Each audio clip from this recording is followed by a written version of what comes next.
धैर्य नाही आई, तुम्हाला किती आणि काही समजून सांगण्याचा प्रयत्न केला ना तरी त्याचा काहीच परिणाम होणार नाहीये.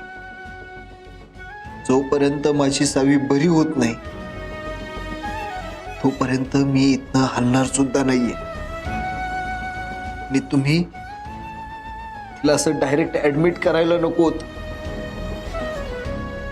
एकदा तरी मला सांगायला हवं होतं, विचारायला हवं होतं, माझ्याशी बोलायला हवं होतं. मी घरी येईपर्यंत वाट बघायला हवी होती माझी. म्हणजे खरंच आमचा नाईलाज होता रे. तिची काय अवस्था झाली होती ना ते पाहायला तू नव्हतास तिकडे. ती ती खूप हायपर झाली होती रे. तुला मगाशी मी सांगितलं नाही पण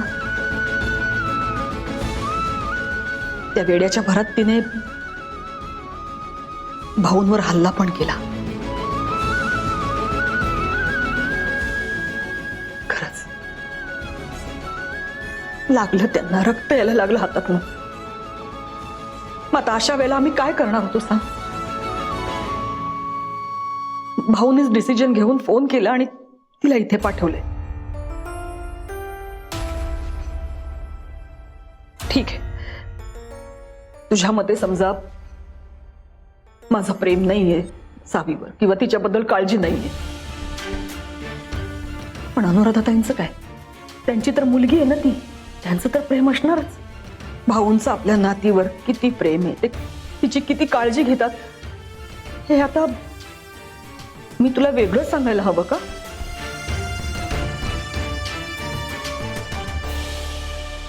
तू विचार कर रे. ते सुद्धा मनाने खचले म्हणून त्यांनी तिला इथे पाठवलं. निदान त्यांच्या मनाचा तरी विचार कर. सावीबद्दल काळजी वाटत होती, तिच्यावर प्रेम आहे म्हणून तिला इथे पाठवलं रे आम्ही. आता तूच सांग, केवळ प्रेम आहे आणि तिच्याबद्दल काळजी वाटते म्हणून तिला त्याच अवस्थेत जर का घरात ठेवलं असतं तर काय झालं असतं? अजून कोणावर तरी तिने हल्ला केला असता. बाकीच्यांचं जाऊ दे, पण तिने स्वतःच्या जीवाचं काही बरं वाईट केलं असतं तर चाललं असतं तुला? आम्ही हे सगळं केवळ सावीच्या भल्यासाठी केलंय. आम्हाला तिला कायमचं नाही गमवायचं. आता त्यासाठी तुला जर का काही शिक्षा द्यावीशी वाटली मला तर दे. मी ती भोगायला तयार आहे. पण मला सावीची काळजी वाटत नाही, माझं तिच्यावर प्रेम नाही. तर काहीतरी बोलू नकोस रे. ती मला हवी आहे. ती तुझ्या आयुष्यातून किंवा आमच्यापासून अशी दूर गेलेली नाही चालणार रे मला.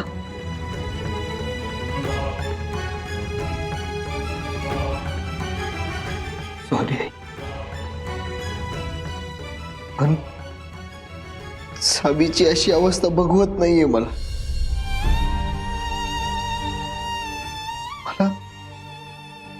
मला माझी सावी परत हवी आहे, जशी पूर्वी होती ना तशीच. पण आता त्यासाठी काय करू काहीच कळत नाहीये मला. हे बघ, आपली सावी जर का आपल्याला पूर्वीसारखी पाहिजे असेल ना तर मन थोडं घट्ट कर. तिला काही दिवस आता इथेच ठेवावं लागेल आपल्याला. म्हणजे कसं, डॉक्टर तिच्यावर उपचार करतील, तिची काळजी घेतील. पण तोपर्यंत तुला मन घट्ट करून आता घरी यावं लागेल. फक्त डोक्यात एक ठेव, आपली सावी लवकरात लवकर बरी होऊन घरी येणार.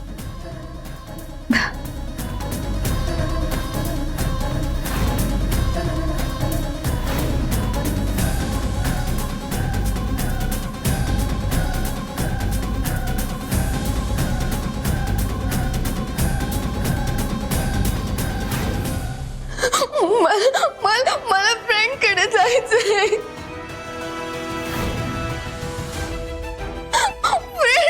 फ्रेंड कधी येणार? फ्रेंड मला घ्यायला कधी येणार? मला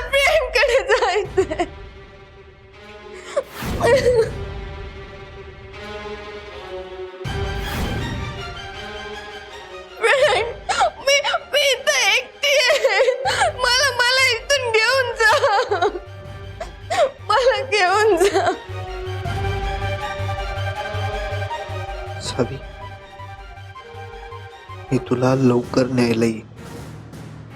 नक्की. तू लवकर बरी हो. मी येईन तुला न्यायला. धैर्य. निघूया आपण.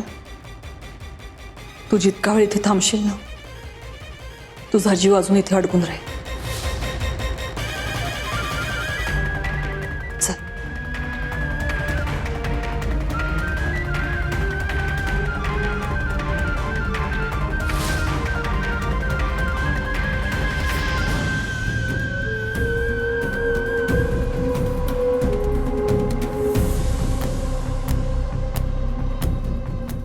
सावी नाईक, तुझी आणि धैर्याची भेट या जन्मात काय, पुढच्या 7 जन्मात होऊ देणार नाहीये मी. तू आता इथेच खितपत पडून मरशील. तुझी सावली मी माझ्या मुलावर कधीच पडू नाही देणार.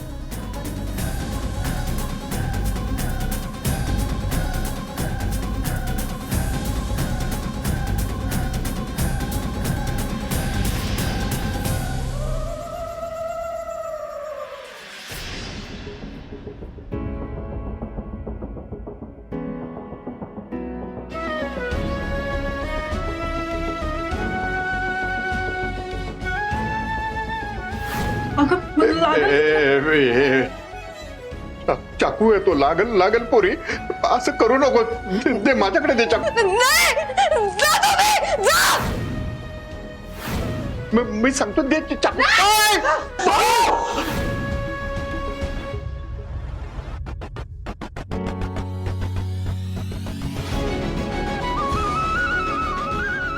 कशी असेल माझी पोर तिथं?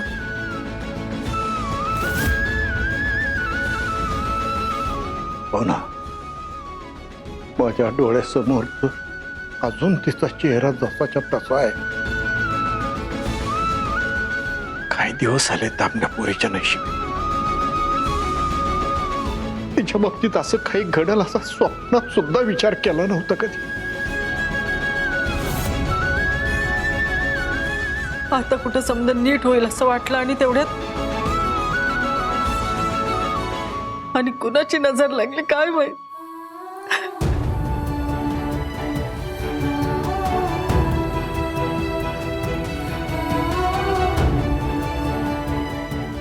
आई, अहो पण मला तुमचं वाईट वाटतंय. आई म्हणून स्वतःच्या पोरगीला मेंटल हॉस्पिटलमध्ये सोडून येणं ही किती वाईट गोष्ट आहे हो. आता वंस तिकडनं कधी येतात काय माहिती. पण तुमचा तरी जीव कसा धजवला हो त्यांना तिथं सोडून यायला?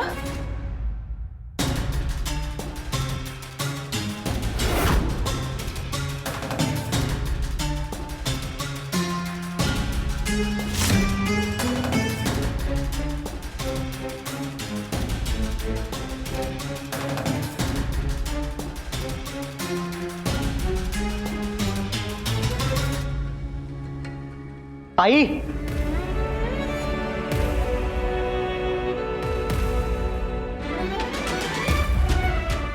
देवा, देवा, हे कसलं पाप माझ्या हातून घडवून आणलंस तू.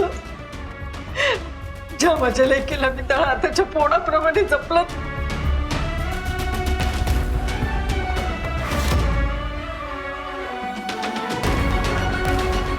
तिचंच आयुष्य उद्ध्वस्त करण्याचं पाप माझ्या माती मारलंस तू. कुठल्या जन्माची शिक्षा देतोस माझ्या पोरीला? हवं तर मला शिक्षा दे. मी तिच्यासाठी काय पण भोगायला तयार आहे. पण माझ्या लेकीला लवकर बरं कर. हात मागे. आई हात मागे. जवळ देव माझ्या पोरीला बरं करत नाही तवर हा हात काढणार नाही मी. आई असं येण्यासारखं वागू नको. आई हात मागे घे. ऐक माझं.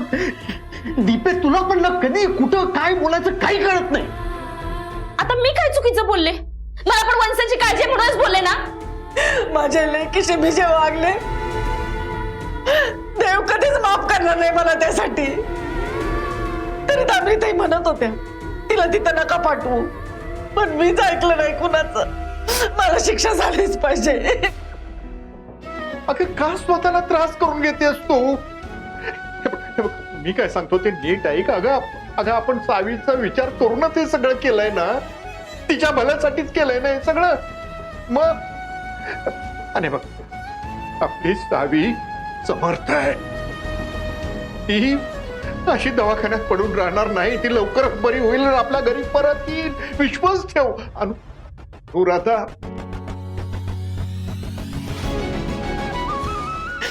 भाऊ, मला काय बी कळेल असं झालं. एवढी शांत समजूतदार फोन माझी, मी तिला त्या दिवशी असं अचानक काय झालं होतं, का अशी वागली ती.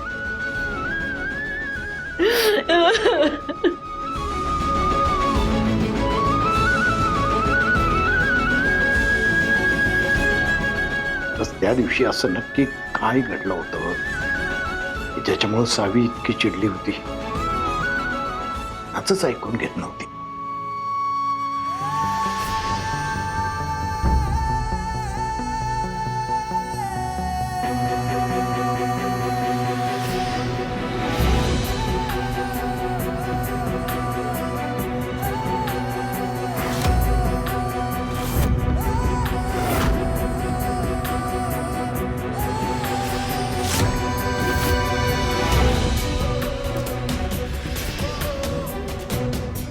सावी, तुला माझ्यापासून कधीच लांब जाऊ द्यायचं नाही असं ठरवून तुझ्यासाठी ही रूम सजवली होती.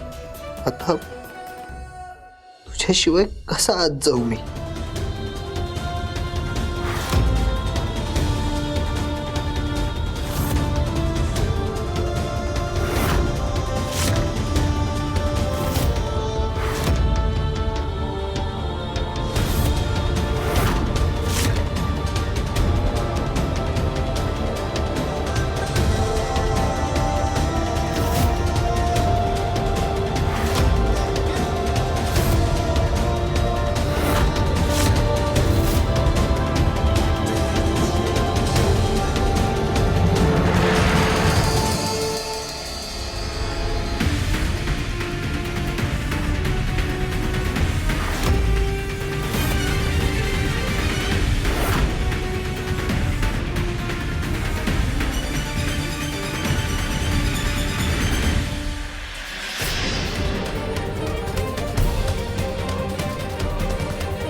काय चाललंय हे सगळं.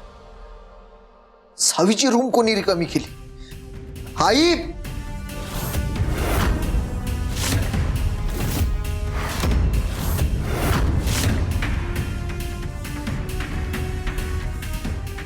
आई काय हे सगळं. अरे खोलीतून सावीचं सगळं सामान बाहेर कोणी काढलं. अगं अजून 12 तास नाही झाले तिला घरातनं जाऊन आणि तिचं घरातलं अस्तित्वच मिटवलं. कोणी केलंय हे सगळं. मीच केलंय सगळं.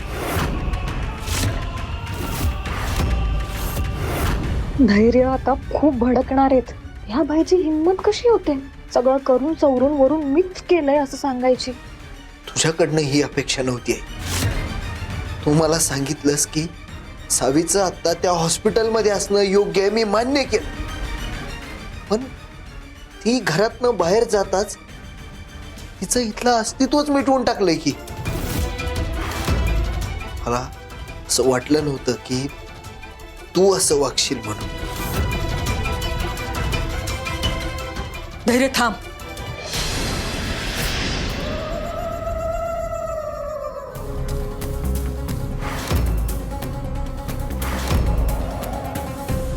आधी मला विचार तरी मी असं का केलं ते. त्यांना काय फरक पडणार आहे. पडणार.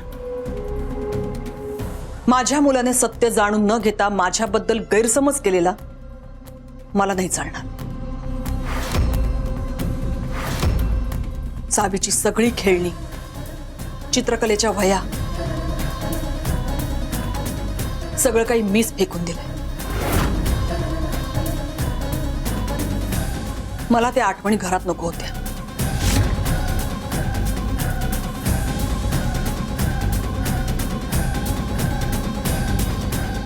हो, कारण मला नाही वाटत त्या गोष्टींची तिला परत गरज पडेल. कारण सावी आता पूर्णपणे बरी होऊनच या घरात येणार. मग त्या अभद्र आठवणी तरी कशाला ठेवायच्या घरात? गेली कित्येक दिवस तुम्ही दोघांनी फक्त दुःखच बघितलंय. आधी त्या दरोडेखोरांच्या तावडीत सापडला, त्यानंतर सावीच्या पप्पांचा तो ऍक्सिडेंट, आणि आता सावीची ही अशी अवस्था. पण माझी खात्री, आता हे सगळं संपणार आहे. आपल्या सगळ्यांच्या प्रार्थनेमुळे, तुझ्या प्रेमामुळे सावी परत नीट होऊन घरी येणार.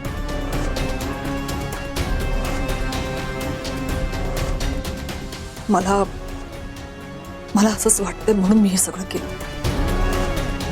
तरी मी तुला चुकीची वाटत असेल तर मग नाही, माझं चुकलं. मी हे असं चिडायला नको होतं तुझ्यावर. नाही रे बाळ, तुझ्या जीवाची होणारी घालमेल मला कळते. शेवटी आई आहे रे मी तुझी, तुझ्या भल्याचाच विचार करणार नाही. फक्त माझ्यावर शंका नको घेऊस. सॉरी, मी तुला असं दुखवायला नको होतं. सॉरी काय म्हणतोयस? सॉरी म्हणायची गरज नाहीये धैर्य. माझ्यावर विश्वास ठेव, एवढंच म्हणायचंय मला. आणि आता जाऊन आराम कर. हो.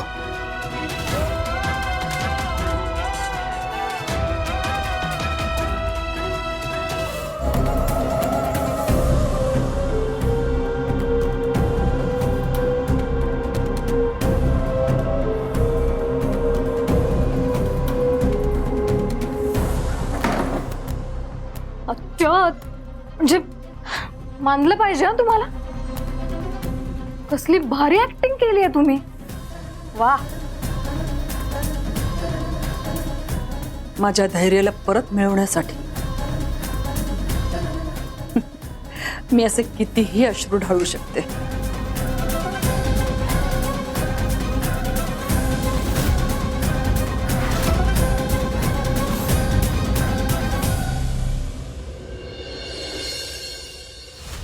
धैर्य अजून आपल्या नाटकामध्ये किती फसणार आहे सांग की. नाही, तू आज त्याला घेऊन आलीस घरी, पण परत हॉस्पिटलला जाणार नाही याची खात्री काय? म्हणूनच मला धैर्याला हॉस्पिटलपासून लांब ठेवायचंय. कारण तो जर लांब राहिला तर त्या सावीचा मला बरोबर बंदोबस्त करता येईल.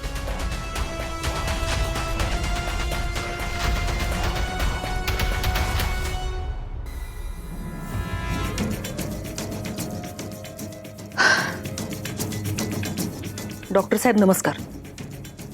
काय म्हणतोय आमचा पेशंट? अहो काय म्हणणार, जसं चालू आहे तसंच चालू आहे. सारखं फ्रेंडचा घोषा लावलाय. अहो मग तुम्ही काय करताय? घडवा ना काहीतरी. म्हणजे तिला शॉक ट्रीटमेंट वगैरे द्या.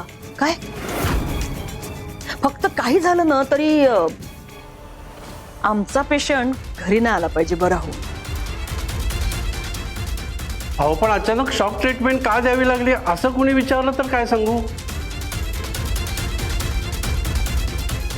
काय सांगताय? काय सावीने हॉस्पिटलमधून पळून जाण्याचा प्रयत्न केला?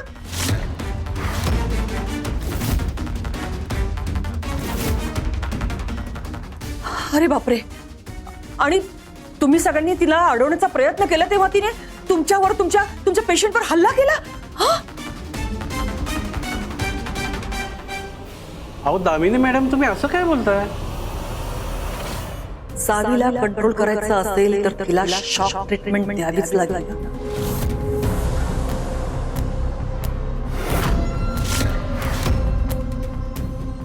म्हणून म्हणते काय करावं लागेल ना ते सगळं करा, पण आमच्या सुनबाई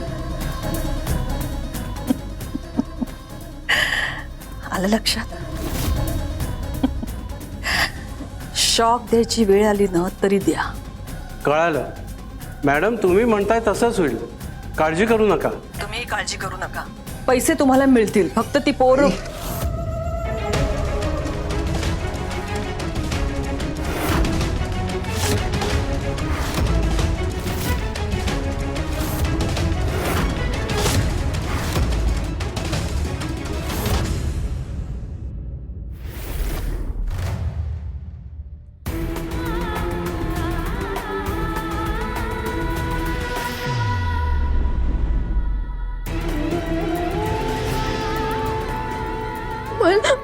मला नको जेवण.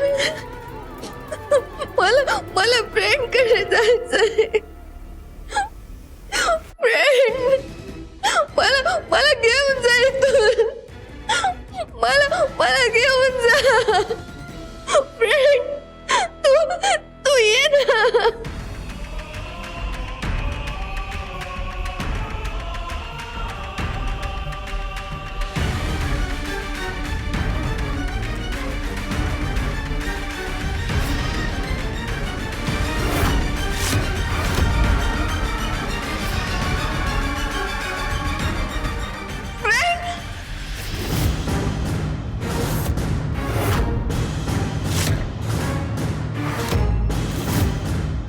आई,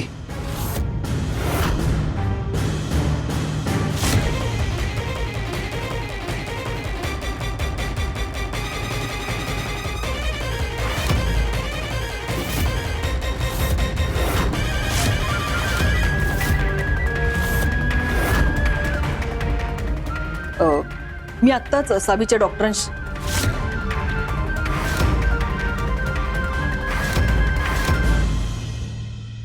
मला सुद्धा डॉक्टरांबद्दलच बोलायचंय.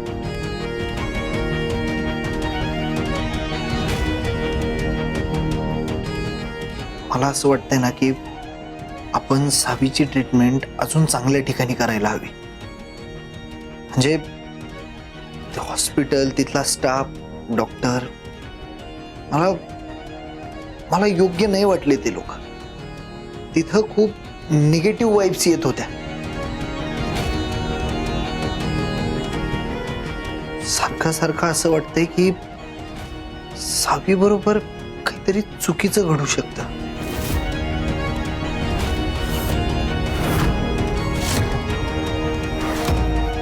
त्यामुळं सावीला आपण दुसऱ्या हॉस्पिटलमध्ये शिफ्ट करूया.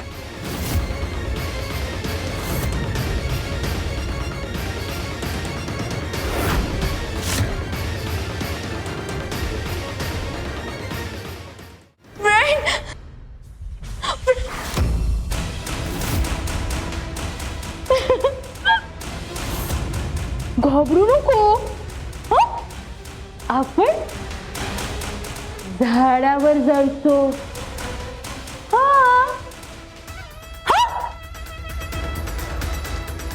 चोका घ्यायचा.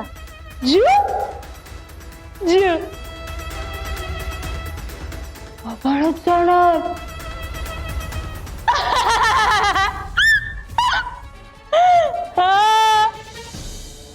अगं घाबरू नको.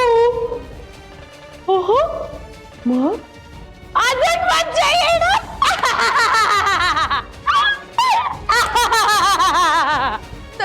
नाही माझा फ्रेंड येणार आहे. अगं कुणी नाही आहे तिथं.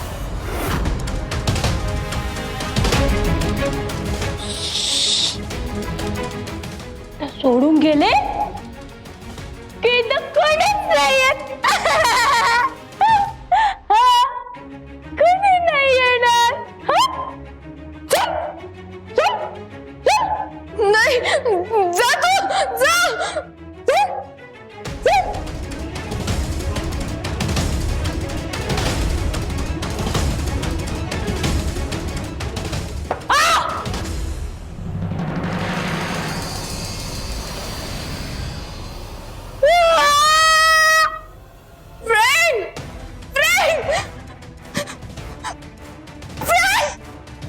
सावी सावी बाळा शांत हो, चिडू नको. थांब थांब बाळा थांब. हे बघ शांत हो, तुला काही करणार नाही, शांत हो.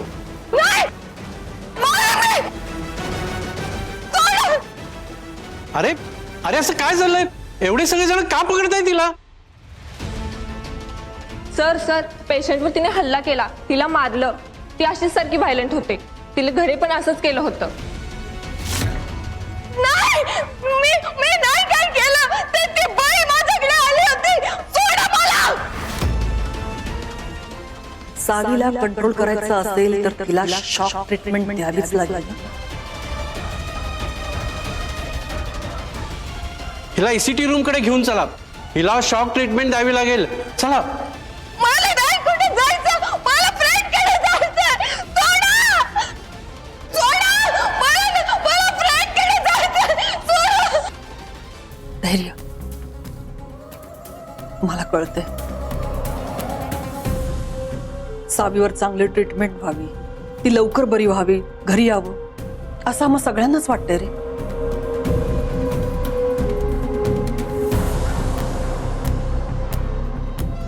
आणि हो, म्हणून मी ना एका डॉक्टरांचा रेफरन्स सुद्धा मिळवलाय. खूप चांगले डॉक्टर आहेत ते. काय बरं, हा, डॉक्टर फडणीस.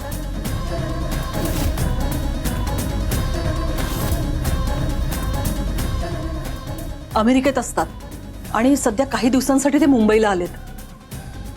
त्यांचा नंबर मला मिळालाय. तू त्यांची अपॉइंटमेंट घेऊन ठेव. मी नंबर तुला पाठवून ठेवलाय. मग मी लगेच बोलतो त्यांच्याशी आणि उद्याचीच अपॉइंटमेंट घेतो. नाही, लगेच नको. सावीची तब्येत माहिती ना कशी आहे. इतक्या लांब प्रवास तिला कदाचित झेपणार नाही. म्हणजे कसं, तू ना एकदा आधी त्यांना फोन कर, तू जाऊन भेटून ये आणि मग हिच्या तब्येतीचा अंदाज घेऊन आपण घेऊन जाऊ तिला. हं? आई, एवढा वेळ नाही आपल्याकडे.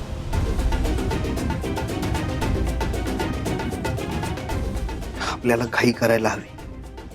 मी एक काम करतो, मी फोनवरच त्यांची अपॉइंटमेंट घेऊन टाकतो आणि फोनवरच त्यांना सांगतो की सावीची अवस्था सध्या काय आहे ते. मी आलोच.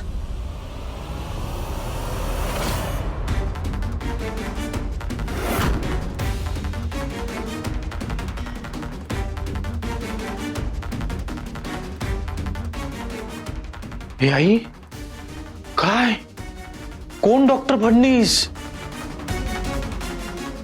होय की, हा कुठनं आणि उगवला? त्या दोघांना जर का दूर ठेवायचं असेल ना, तर धैर्याला मला कुठल्या ना कुठल्या कामात गुंतवून ठेवावं लागणार आहे. एकदा का तो कोल्हापूरच्या बाहेर पडला ना, की त्या कार्टीला माझ्यापासून कोणीच वाचवू शकत नाही.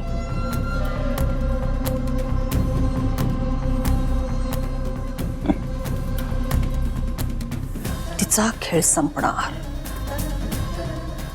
आणि तो मीच संपवणार.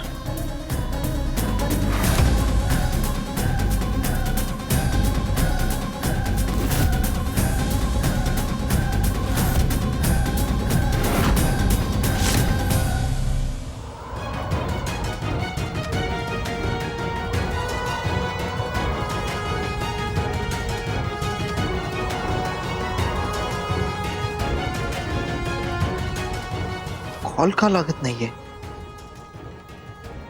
नंबर तर बरोबर असेल ना?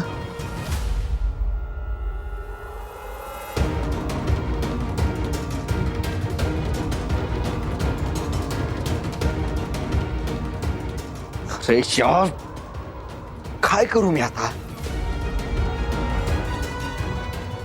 परत एकदा ट्राय करतो.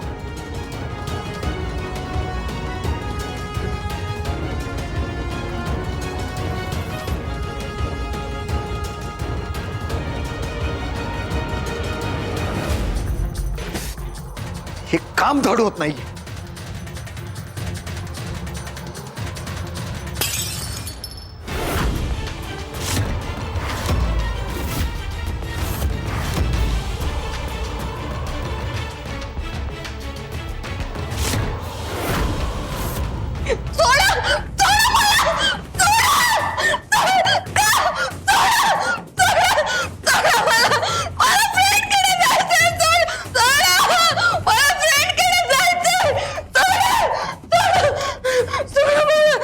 सर याच्यावर तुमची साईन हवी.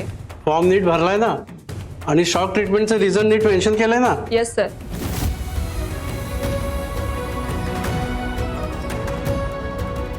चला ट्रीटमेंट सुरू करा.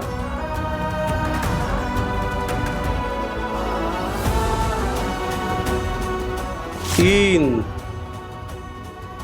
2, 1